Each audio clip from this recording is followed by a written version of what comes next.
আসসালামু আলাইকুম। ছোটোবেলা থেকেই কিন্তু বাচ্চাদেরকে কোয়ালিটি টাইম দিতে হবে।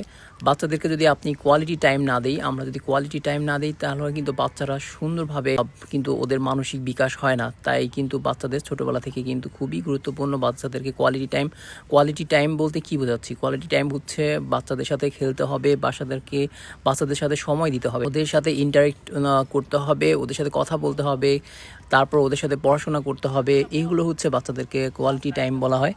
যেগুলো হচ্ছে খুবই গুরুত্বপূর্ণ বাচ্চাদেরকে। এগুলো হচ্ছে বাচ্চাদেরকে ব্রেন ডেভেলপের জন্য খুবই দরকার। বাচ্চারা এখন কিন্তু মোবাইলে অ্যাডিক্টেড হয়ে যাচ্ছে। তাই আমরা যারা প্যারেন্টস আছি তারা কিন্তু সবসময় আমরা বাচ্চাদের জন্য বিভিন্ন টাকা পয়সা উপার্জন করতেছি, নিজেরা ব্যস্ত, নিজেরা জব নিয়ে ব্যস্ত, বিজনেস নিয়ে ব্যস্ত, নিজেদের কাজ নিয়ে ব্যস্ত।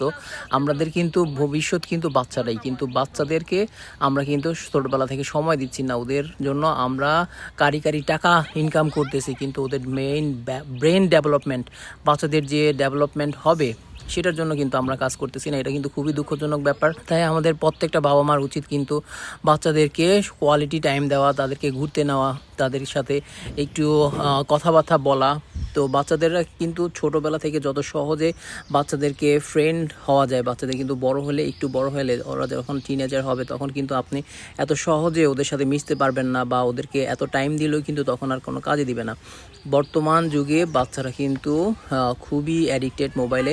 এজন্য আমাদের সবার প্রতি হচ্ছে অ্যাডভাইস হচ্ছে বাচ্চাদেরকে সময় দেন, বাচ্চাদের সাথে খেলাধুলা করতে হবে। আর হচ্ছে আপনার সবচেয়ে বড় কথা হচ্ছে বাচ্চাদেরকে সব সময়, আপনি যখনই সময় পাবেন বাচ্চাদেরকে সময় দিবেন। বর্তমানে আমাদের একটা সমস্যা হচ্ছে আমরা অনেকেই প্যারেন্টিং বুঝতে পারি না। প্যারেন্টিং জিনিসটা কি এটা আমরা বুঝি না, বা আমরা পড়াশোনাও করি না। তো আমাদের সবার উচিত প্যারেন্টিং বিষয়ে স্টাডি করা, পড়াশোনা করা এবং সেই অনুযায়ী বাচ্চাদেরকে কিন্তু গড়ে তোলা। আর না হলে কিন্তু আপনার বাচ্চা বড় হবে ঠিকই, কিন্তু বাচ্চার কিন্তু কোনো ভবিষ্যৎ হবে না। বাচ্চা যে কোনো মুহূর্তে আপনার পথভ্রষ্ট হয়ে যাবে, এরা বড় হলে পথভ্রষ্ট হয়ে যাবে। তাই তার আগেই আমাদের সবার উচিত বাচ্চাদেরকে সময় দেওয়া, বাচ্চাদেরকে কিভাবে বড় করব সেটার ব্যাপারে প্ল্যান করা, এবং বাচ্চাদেরকে নিয়ে ভবিষ্যৎ গড়ার জন্য আমাদেরকে প্রপার প্ল্যান করে বাচ্চাদেরকে সময় দিতে হবে।